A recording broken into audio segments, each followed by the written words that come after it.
जय श्री राम।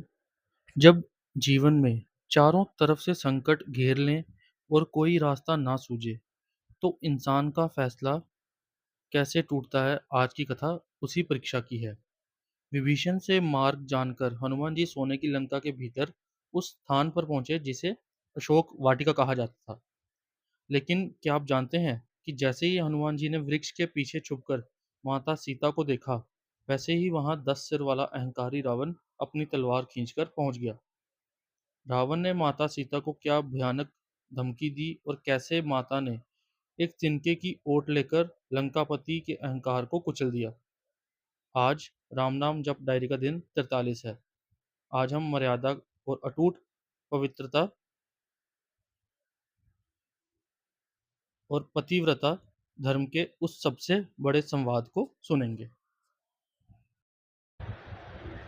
कथा के इस मर्मस्पर्शी मोड़ पर आगे बढ़ने से पहले, आज का मेरा कुल जप काउंट है 27,511।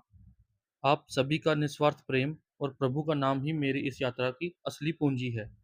आज का नाम लेखन में धैर्य और चारित्रिक दृढ़ता को समर्पित करता हूँ। माता सीता ने हमें सिखाया कि जब चरित्र और मर्यादा पर संकट आए, तो दुनिया की कोई भी दौलत या ताकत आपको डिगा नहीं सकती। कमेंट में अपना आज का काउंट या जय श्री राम लिखकर माता सीता के चरणों में अपनी हाजिरी जरूर लगाएं। हनुमान जी ने अशोक वाटिका में देखा कि माता सीता उपवास के कारण अत्यंत दुर्बल हो चुकी थी और निरंतर राम राम का विलाप कर रही थी। तभी आधी रात के समय लंकापति रावण सज धजकर वहां आया। उसने माता सीता को साम दाम दंड भेद से डराने और अपनी पटरानी बनाने का प्रयास किया। रावण ने अपनी तलवार निकालकर कहा, मास दिवस महु कहा ना माना, तो मैं तो ही मार भी काढ़ी कृपाना। यानी अगर 1 महीने के भीतर तुमने मेरी बात नहीं मानी, तो मैं इस तलवार से तुम्हारा वध कर दूंगा। अहंकारी रावण के इन वचनों को सुनकर जगत जननी सीता जी ने भूमि से एक छोटा सा तिनका उठाया और उसे अपने और रावण के बीच में रख लिया। वे रावण की ओर पीठ करके अत्यंत दृढ़ स्वर में बोली, रे दशकंधर, तू सोने की लंका का राजा होगा, लेकिन मेरे रघुनाथ जी के सामने तू एक कीड़े के समान है। सिंह की पत्नी कभी सियार के वश में नहीं हो सकती। माता सीता का ये अद्भुत साहस और पवित्रता धर्म देखकर रावण जल्ला उठा, लेकिन मर्यादा की उस अदृश्य रेखा को छूने की उसकी औकात नहीं थी। वे अपने राक्षसियों को माता को डराने का आदेश देकर वहां से चला गया।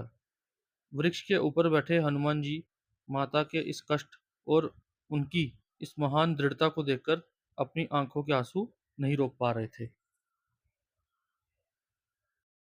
आज की कथा से हमें ये सीख मिलती है। सुंदर कांड का ये प्रसंग हमें ये सिखाता है कि जब आपके भीतर सत्य और पवित्रता होती है, तो संसार का बड़े से बड़ा भय भी आपके सामने छोटा हो जाता है।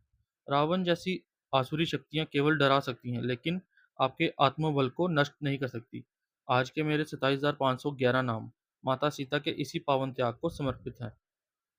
लेकिन अब हनुमान जी माता के दुखों का अंत करने वाले हैं। रावण के जाते ही जैसे ही चारों तरफ सन्नाटा छाएगा, हनुमान जी वृक्ष के ऊपर से माता के आंसुओं के बीच प्रभु राम की वह दिव्य अंगूठी गिराएंगे। अंगूठी देखकर माता क्यों चौंक जाएंगी और कैसे होगा पहली बार माँ और बेटे का ये महामिलन, जानने के लिए कल मिलते हैं डे 44 भाग 25 में। चैनल को सब्सक्राइब करना ना भूलें। जय श्री राम।